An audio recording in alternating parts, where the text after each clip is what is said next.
फल फूल चुनरी ले आद देवी माई के दर्शन करा द। ए यार सुनता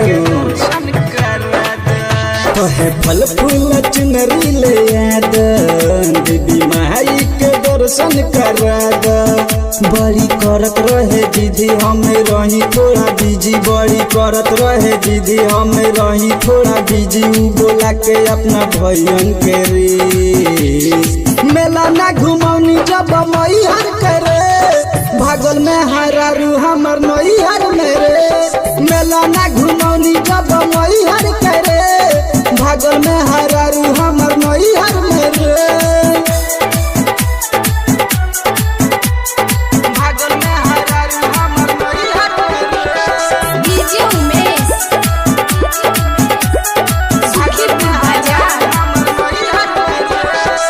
भूखल रहे नवरात्र ले यारवा, पूजा के चीज सारा लोई रे। मेला घुमावे के मिलल टाइम में का गलती कोई रे। भूखल रहे नवरात्र रे यारवा, पूजा के चीज सारा लोई रे। मेला घुमावे के मिलल टाइम में का गलती कोई रे। बात बड़े का बनौलस मुँह हम से फुलौलस, बात बड़े का बनौलस मुँह हम से फुलौलस। किसी आइल रहे कहियन से रे मेला ना घुमौनी जब मैहर करे, भागल में हरारू हमार नैहर मेरे। मेला ना घुमौनी जब मैहर करे, भागल में हरारू हमार नैहर मेरे।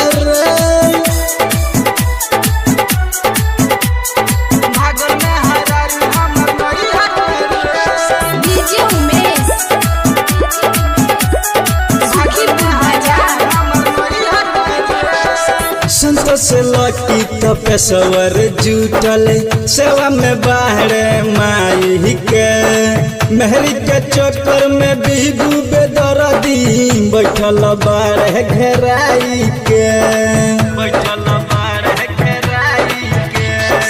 संतोष लकी तो पेशवर जुटल सेवा में बारह माई के।